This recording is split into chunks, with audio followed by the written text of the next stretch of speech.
Global navigation satellite system यानी कि GNSS।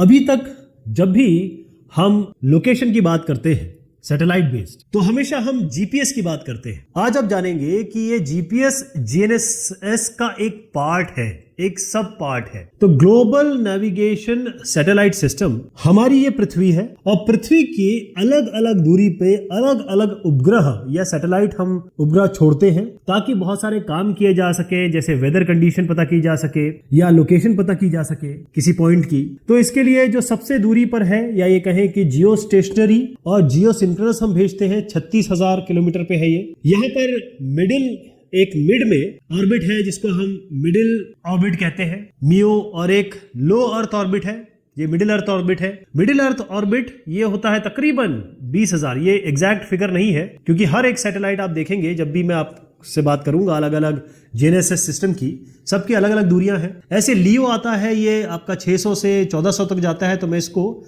एक एवरेज ले लेता हूं 800 से तकरीबन 1000 किलोमीटर तक। तो यहाँ जो सैटेलाइट छोड़े जाते हैं, यहाँ पर जो होते हैं वो अर्थ ऑब्जर्वेशन सैटेलाइट होते हैं। यहाँ जो होते हैं वो टेलीकम्युनिकेशन के लिए और वेदर के लिए छोड़े जाते हैं। लेकिन यहाँ जो छोड़े जाते हैं, यहाँ पर इस ऑर्बिट पे जो होते हैं, ऑर्बिट मतलब ये घूमेंगे क्योंकि उपग्रह है, तो ये जो 20,000 वाले हैं या इसके आसपास वाले हैं, ये हैं आपके GNSS के सैटेलाइट। तो GNSS global navigation satellite system है। ग्लोबल मतलब पूरी अर्थ को, पूरे ग्लोब को ये कवर करेगा, और इसमें जितने भी ग्लोबल पोजीशनिंग सिस्टम्स हैं वो सब आते हैं, सारे के सारे आते हैं। चाहे आपको लोकेशन का पता करना हो, चाहे टाइम का पता करना हो, चाहे एलिवेशन का पता करना हो, GNSS है। तो GPS जिसकी बात अभी तक हम सुनते आ रहे हैं, नेवस्टार GPS, वो इन GNSS का एक पार्ट है। तो कितने आपके पास GNSS है? फिलहाल अभी जब मैं बात कर रहा हूं पूरे ग्लोब को कवर करते हैं। इसमें नेवस्टार GPS है यूनाइटेड स्टेट्स का, रशिया का, रशियन फेडरेशन का ग्लोनास है,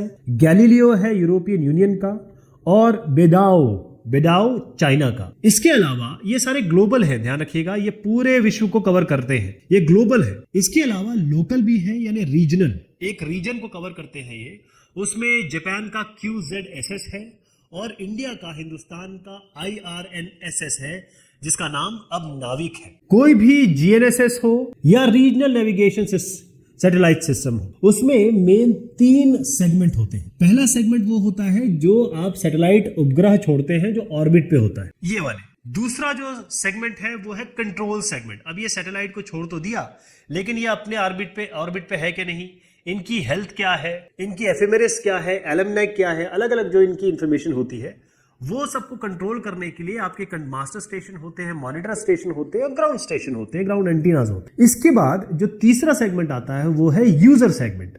आपके हाथ में मोबाइल है जिसमें GPS चिप लगी हुई है, आपके हाथ में एक घड़ी है जिसमें GPS लगा हुआ है। तो ये तीसरा सेगमेंट है जो ग्लोबल पोजिशनिंग सिस्टम या GNSS का एक पार्ट है, चाहे वो रीजनल नेविगेशन सिस्टम हो चाहे ग्लोबल हो। एग्जैक्ट लोकेशन का पता कैसे चलता है? आपको ये सब चीजें 3D में सोचनी पड़ेगी। मान लीजिए ये एक सैटेलाइट है और आप यहां पर कहीं हैं, तो सैटेलाइट हमेशा हर समय अपना टाइम, अपनी लोकेशन और एलमनैक और एफिमेरिस, ये सब डेटा भेजता रहता है, यानी कि सारे डेटा जो हम काम में लेंगे लोकेशन पता करने के लिए, टाइम पता करने के लिए। लेकिन अभी क्या है, आप यहां भी हो सकते हैं, यहां भी हो सकते हैं, यहां भी हो सकते हैं। तो अभी आपको सिग्नल एक सैटेलाइट का मिलता है, जैसे ही दूसरा सैटेलाइट का सिग्नल मिलने लगेगा, आप या तो यहां पर है इसके इंटरसेक्शन पे, या इस इंटरसेक्शन पे है। अब कैसे पता करेंगे कि मैं इस पे हूं या इस पे हूं? तो तीसरा सैटेलाइट जैसे उसका सिग्नल मिलने लगा, तो आपको ये पता चल गया एग्जैक्ट ये पोजीशन है मेरी, तो ये आपका लोकेशन हो गया। आप लैट लॉन्ग कहे या फिर मीटर्स में कहे, जोन सा आप प्रोजेक्शन यूज करते होंगे, यूटीएम में आप मीटर्स में आएगा, लैट लॉन्ग में आपको डिग्रीज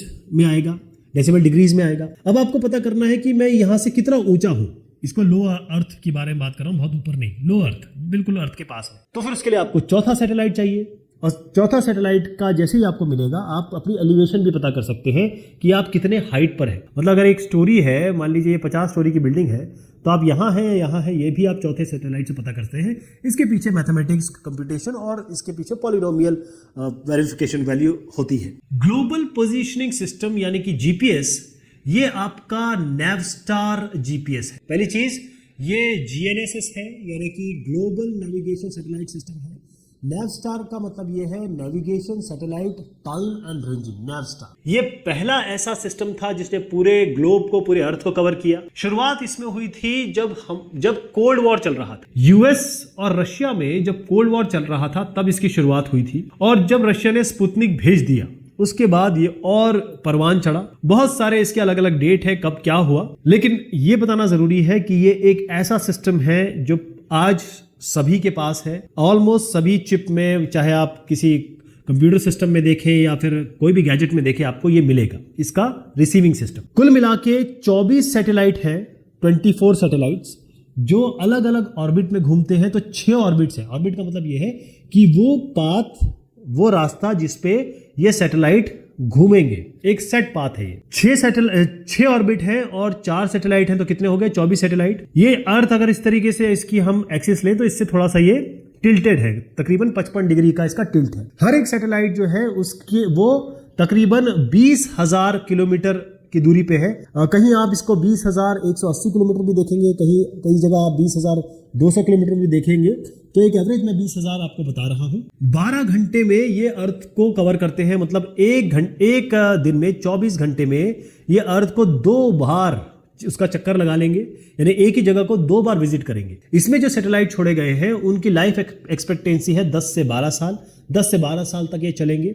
इसके अलावा सबसे इंपॉर्टेंट चीज जो आती है, इस सैटेलाइट में एटॉमिक क्लॉक होता है। एटॉमिक क्लॉक का मतलब यही है कि ये अपना टाइम बहुत कम लूज करता है या बिल्कुल भी लूज नहीं करता। तो आप बिल्कुल एग्जैक्ट टाइम का पता कर सकते हैं, पहली चीज। तो इससे होता यह है कि जब सैटेलाइट अपना टाइम और अपनी पोजीशन भेजता है और ये रिसीवर है, तो इसका टाइम मान लीजिए T1 है और ये पहुंचने का टाइम T2 है, तो T2 माइनस T1 टाइम का डिफरेंस हो गया, है ना। स्पीड क्या होता है? Distance by time. अगर डिस्टेंस निकालना है, यहां से यहां तक रेंज निकालना है, तो आप स्पीड को, स्पीड ऑफ लाइट जो 3 × 10⁸ मीटर पर सेकेंड है, इसको मल्टीप्लाई कर दीजिए टाइम से जो T2 माइनस T1 है, इससे आपको डिस्टेंस पता चल जाएगा। और ऐसे ही अब 1, 2, 3 सैटेलाइट पता चल गया, आपको अपनी लोकेशन पता चल जाएगी। ये जो सिस्टम है ग्लोनास, इसको कई जगह आप देखेंगे कि इसका फुल फॉर्म लिखा है ग्लोबल नेविगेशन सैटेलाइट सिस्टम, लेकिन ये एक्चुअली रशियन में है। मैं इसको पढ़ने की कोशिश करता हूं। ग्लोबल नोया नेविगेसियोनाया स्पुतनिकोवाया सिस्टमा, ये यहां से आया है फुल फॉर्म इसका ना, एक्रोनिम यहां से बना है। तो ये रशियन फेडरेशन का है। ध्यान रहे कि जीपीएस और ये वाला ग्लोनास, ये दोनों ही वहां की जो एयरफोर्स है वो देखती है इसकी सारी ऑपरेशन। इसको जीपीएस यानी कि नैवस्टार जीपीएस का एक ऑल्टरनेटिव के तौर पे ये आया। और मैंने जैसे बताया, रोनाल्ड रीगन के समय में बड़ा कोल्ड वॉर हो गया था और स्टार जो वॉर्स थे उसके लिए ये चीज शुरू हुई थी। और ये जो सिस्टम है ये ऑपरेशनल है और पूरे विश्व में है। ग्लोबल जीएनएसएस है ये, मतलब ग्लोबल नेविगेशन सैटेलाइट सिस्टम है ये, जीपीएस की तरह। 24 सैटेलाइट है इसमें, 24 सैटेलाइट, 24 सैटेलाइट है, लेकिन इनकी ऑर्बिट, जैसे जीपीएस में आपकी 6 ऑर्बिट है, 4 हर एक का ऑर्बिट में सैटेलाइट है। यहां पर ग्लोनास में 24 सैटेलाइट है और 8 सैटेलाइट 3 ऑर्बिट में है, तो ये 24 बनते हैं। इसका भी इंक्लिनेशन है, जैसे जीपीएस में 55 डिग्री है, इसमें 64.8 डिग्री है। जो अगर हम अर्थ की एक्सिस को लें तो उसके इनका जो धुरी या ये कहें कि जो इसका पाथ है वो थोड़ा सा टिल्टेड है। इनकी जो दूरी है अर्थ से वो 19,000 किलोमीटर करीब है, 19,000 किलोमीटर। दूसरी बात ये है कि ये भी तकरीबन 12 घंटे, वैसे तो 11 घंटे 16 मिनट है, तकरीबन 12 घंटे में ये अर्थ का एक चक्कर लगाते हैं, यानी कि पूरे एक दिन में ये 2 बार अर्थ को कवर करते हैं। ये जो सैटेलाइट भेजे गए हैं ग्लोनास में, जैसे 10 से 12 साल जीपीएस में था, इनकी लाइफ एक्सपेक्टेंसी है 3 साल, 3 से 4 साल। तो ग्लोनास सिस्टम में जैसे जो सिलेक्टिव अवेलेबिलिटी होती थी या है अभी भी जीपीएस में, आप जानते हैं कि जीपीएस में L1 L2 फ्रीक्वेंसी है, अब L5 और L2C करके आया गया है। तो अब इसमें कभी भी जीपीएस बंद किया जा सकता था, उसकी सिग्नल्स बंद किए जा सकते थे, जिसको हम सिलेक्टिव अवेलेबिलिटी कहते हैं। यहाँ पर ऐसा नहीं है, आपको पूरी इसकी एक्सेस मिलेगी, क्योंकि जो जीपीएस सिस्टम है वो CDMA पे बेस्ड है, ये आपका FDMA पे बेस्ड है। तो काफी सारे डिफरेंस है और 2 फ्रीक्वेंसी रिसीवर के लिए भी है ग्लोनास के पास। गैलीलियो, ये यूरोपियन यूनियन का GNSS है, ग्लोबल नेविगेशन सैटेलाइट सिस्टम है। और सबसे बड़ी बात यह है कि इसकी शुरुआत जो है ये यूरोपियन यूनियन और साथ में चाइना ने की थी, चाइना ने इसमें बहुत पैसा लगाया। तो अगर इसके इंटरनेशनल पार्टनर आप देखें, चाइना, इजराइल, यूक्रेन हो गया, मोरक्को, साउथ कोरिया, नॉर्वे, जबकि नॉर्वे यूरोपियन यूनियन में नहीं आता है, वो ESA का मेंबर है। ऐसी बहुत सारे इसमें मेंबर आप देखेंगे जो इसमें नहीं आते हैं, लेकिन कई एक कॉम्बिनेशन था।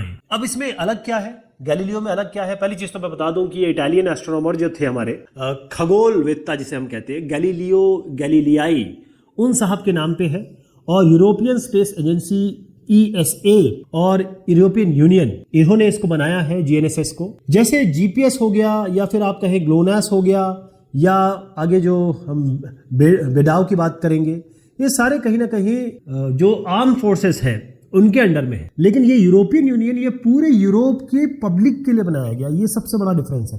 यूनाइटेड किंगडम ने एक अच्छा खासा इसमें पैसा लगाया था, लेकिन अब ब्रेक्सिट में अब क्या होगा ये देखने की बात होगी। गैलीलियो में 30 सैटेलाइट है। कितने? 30 सैटेलाइट। अब इसमें आप थोड़ा सा अंतर देखिएगा, सैटेलाइट कितने भेजे गए वो अलग होते हैं, लेकिन ऑर्बिट में कितने हैं जो आपको ऑपरेशन देंगे वो अलग बात होती है। तो अगर इसमें ऑर्बिट में हम बात करेंगे जो आपको ऑपरेशन देंगे वो 30 सैटेलाइट है, तकरीबन 23,222 किलोमीटर की हाइट, जिसको मैंने आपको बताया था कि ये मिडिल अर्थ ऑर्बिट पे है। 56 डिग्री का इसका इंक्लिनेशन है, कई जगह पे और भी है। साइट सैटेलाइट जो भेजे गए हैं 12 साल से ऊपर चलेंगे, यानी कि अच्छी खासी उनकी लाइफ टाइम एक्सपेक्टेंसी है। और जैसे मैंने बताया कि गैलीलियो एक ऐसा सिस्टम है, एकमात्र ही ऐसा सिस्टम है जो पब्लिक के लिए है, पब्लिक के लिए। शुरुआत जो गैलीलियो की, अगर कई आप वीडियोस में देखेंगे या कई लिटरेचर में देखेंगे, गैलीलियो को regional navigation system, satellite system बोला गया है। वो इसलिए क्योंकि देखिए शुरुआत हुई थी एग्नोस से। एग्नोस जो है वो SBAS है, इसके बारे में हम बात करेंगे। ये जो एयरक्राफ्ट को प्रिसीशन देने के लिए बनाया गया। और वैसे वास है, जैसे अगर आप US में जाएंगे वास है, इंडिया में जाएंगे तो वहाँ पर भी SBAS है, गगन, इस तरीके का था। लेकिन अब ये पूरी तरीके से जैसे 2020-21 में आपको ये इसके भी जैसे अब GPS और ग्लोनास के सिग्नल्स मिलते हैं, वैसे इसके भी सिग्नल्स मिलेंगे। इसका नाम है बिडाओ, बाइडू बोलेंगे हम इसको। तो बिडाओ या बाइडू ये पीपल रिपब्लिक ऑफ चाइना यानी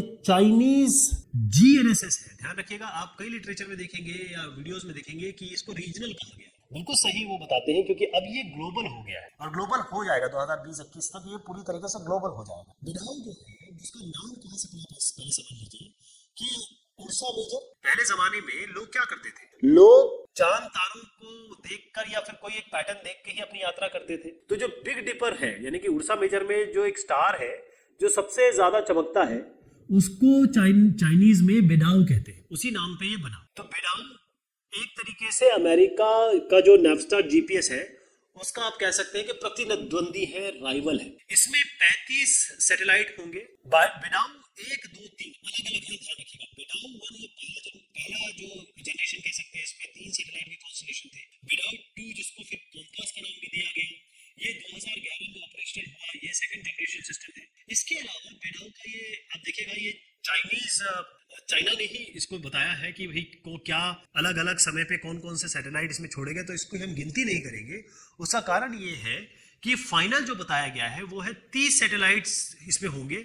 अब ये 30 ऑपरेशनल होंगे, ध्यान रखिएगा, जिसमें 35 सैटेलाइट या जितने भी ये इसको रखे, लेकिन इसमें 30 ऑपरेशन में होंगे, ऑर्बिट में होंगे। बहुत सारे सैटेलाइट को डीकमीशन कर दिया जाएगा। तो इसमें केवल आपको एक लेवल पे, जैसे GPS में आप देखेंगे कि एक ही लेवल पे सारे सैटेलाइट्स हैं, इसमें ऐसा नहीं है। इसमें आपको कई सैटेलाइट जियो सिंक्रोनस ऑर्बिट पे भी है, कई मिडिल अर्थ या मीडियम अर्थ ऑर्बिट पे भी है, कई जियो स्टेशनरी ऑर्बिट पे भी है, यानी कि जियो स्टेशनरी भी है, जियो सिंक्रोनस भी है, और MEO पे भी है, जो 20,000 तकरीबन इसका रेंज होता है। सारे के सारे लेवल पे इसको लिया गया है। और बेडाओ 3 ये है पब्लिक के लिए, ये पूरी तरह पब्लिक के लिए अवेलेबल हो जाएगा। मैं आपको बता दूं कि जो एक रोड बेल्ट, कंबाइंड बेल्ट का सिस्टम जो चाइना का है, उसके साथ जितने भी अलग अलग कंट्रीज हैं, जैसे पाकिस्तान, उन्होंने ये बेडाओ यूज करना शुरू कर दिया है। Indian regional navigation satellite system, पहली चीज समझ लीजिएगा कि GNSS जो होता है वो होता है ग्लोबल नेविगेशन सैटेलाइट सिस्टम। हम जो नाविक के बारे में बात कर रहे हैं वो इंडिया का रीजनल है, ये इसका ग्लोबल कवरेज नहीं है, पहली बात ये है। दूसरा, इसको IRNSS भी कहा जाता है, नाविक भी कहा जाता है। नाविक का नामकरण हुआ है क्योंकि नेविगेशन इंडियन कॉन्स्टलेशन, NAVIC, नाविक का मतलब ये होता है सेलर। हिंदी में हम कहते हैं कि जो समुद्री यात्रा पे निकलते हैं उनको हम कहते हैं नाविक। क्या कहते हैं? नाविक, इसलिए इसका नाम पड़ा। ये IRNSS नाविक नेविगेटर। इसका जो कवरेज है वो तकरीबन 1500 किलोमीटर है। अब मैं इसका आपको रेंज बताऊंगा। पहली चीज ये समझ लीजिए कि अगर हम हिंदुस्तान को यहाँ बीच में माने और ये लैटिट्यूड लॉन्गिट्यूड ले, तो लैटिट्यूड लॉन्गिट्यूड से आप समझ जाएंगे कि कितना इसका कवरेज है। ध्यान रखिएगा, इक्वेटर पे 1 डिग्री 112 करीबन किलोमीटर होता है, उस हिसाब से अंदाजा लगाइएगा। पहली चीज, इसका हम पैरेलल लेते हैं यानी लैटिट्यूड लेते हैं, तो लैटिट्यूड में आप देखेंगे कि 30 साउथ और 50 नॉर्थ, यानी कि 50 नॉर्थ ये हो गया और 30 साउथ ये हो गया, यानी आपका बीच में इसमें इक्वेटर भी आ रहा है कहीं, ये आपके लैटिट्यूड हो गया। अब लॉन्गिट्यूड की बात करते हैं, तो लॉन्गिट्यूड में आप देखेंगे ये 30 डिग्री ईस्ट से यहाँ ये वाला जो है वो है 130 डिग्री ईस्ट, यहां से आता कि आपका लॉन्गिट्यूड हो गया। यानी 1500 तो है, लेकिन एक्सटेंड इसको 6000 किलोमीटर तक किया जा सकता है, वो भी प्लानिंग होगी। तो बेसिकली 7 हमारे सैटेलाइट्स हैं, इसमें 2 एडिशनल है। किसी एक का बताया गया कि भाई इसरो ने बताया कि इसका एटॉमिक क्लॉक काम नहीं कर रहा है, वो भी चीज इसमें आई। तो असली बात ये है कि 3 इसमें जियो स्टेशनरी सैटेलाइट है। जियो स्टेशनरी सैटेलाइट का मतलब ये होता है कि अर्थ है, इसके इक्वेटर के यहाँ पर आप एक सैटेलाइट छोड़ें 36,000 किलोमीटर पे, तो हमेशा अर्थ जैसे घूमेगा ये साथ में घूमेगा, तो ये बिल्कुल आपको स्टेबल दिखाई देगा, बगैर हिलता हुआ दिखाई देगा। ऐसे जियो सिंक्रोनस है, ये 4 जियो सिंक्रोनस है जो थोड़ा सा आपकी अर्थ की एक्सिस से थोड़ा टिल्टेड होते हैं, लेकिन रहते वो 36,000 किलोमीटर पे ही है। क्लियर? तो 3 जियो स्टेशनरी है, 4 जियो सिंक्रोनस है, 7 सैटेलाइट का ये रीजनल इन हिंदुस्तान के लिए नेविगेशन सैटेलाइट सिस्टम है। एक्यूरेसी 20 मीटर के तक ये बताते हैं। अब गगन जैसे आप यहां पर जाएंगे ना यूएस, ठीक, अब आप बोलेंगे यूएस पे, तो आपको पता चलेगा कि भाई ये जो इलाका है यहां पर आपका कौन सा सिस्टम है, वास, WAAS। यूरोप में जाएंगे तो आपको पता चलेगा कि यहां पर है आपका एग्नोस। तो ये क्या है? जब हवाई जहाज या बाकी और चीजें जैसे हम टाइमिंग और लोकेशन के बारे में पता करना चाहते हैं, आपने अपने हवाई जहाज में बैठे होंगे तो देखा होगा कि आपको 7 समुद्र पार भी वो ऐसे आपको पाथ दिखाता रहता है बेस मैप के ऊपर। तो वो कहां से आता है? वो आता है इन SBAS से। ये सारे SBAS है, गगन भी SBAS है। गगन है जियो ऑगमेंटेड नेविगेशन, यानी कि ये SBAS हम क्यों कह रहे हैं? क्योंकि सैटेलाइट बेस्ड ऑगमेंटेशन सिस्टम है गवर्नमेंट ऑफ इंडिया का। इसका मेन काम यही है कि भाई जो भी आपका रिसीवर GPS हो या कोई भी आपका रिसीवर हो, जो हमको GPS सैटेलाइट्स के थ्रू, GPS के थ्रू हमारे पास जो इंफॉर्मेशन आती है उसको हम बिल्कुल प्रिसाइज करते हैं। उसका तरीका क्या है? अगर जीपीएस की आपकी इंफॉर्मेशन यहां पर आ रही है और आपके पास इस पॉइंट का एग्जैक्ट लोकेशन है, तो जो जीपीएस की इंफॉर्मेशन आ रही है और एग्जैक्ट लोकेशन उसका एरर दे ढूंढ लीजिए, उस एरर को हटा दीजिए। यही आपका SBAS होता है। तो ये जो गगन है वो एयरपोर्ट अथॉरिटी ऑफ इंडिया यानी कि AAI और साथ में इसरो का कंबाइंड एक प्रोजेक्ट है, और इसमें 15 इंडियन रेफरेंस स्टेशन है, 3 इंडियन नेविगेशन लैंड अप्लिक स्टेशन है, 3 इंडियन मिशन कंट्रोल सेंटर्स है, और ये हवाई जहाज को उतारने में बहुत ही बढ़िया सक्षम और बहुत सही प्रिसीशन देता है।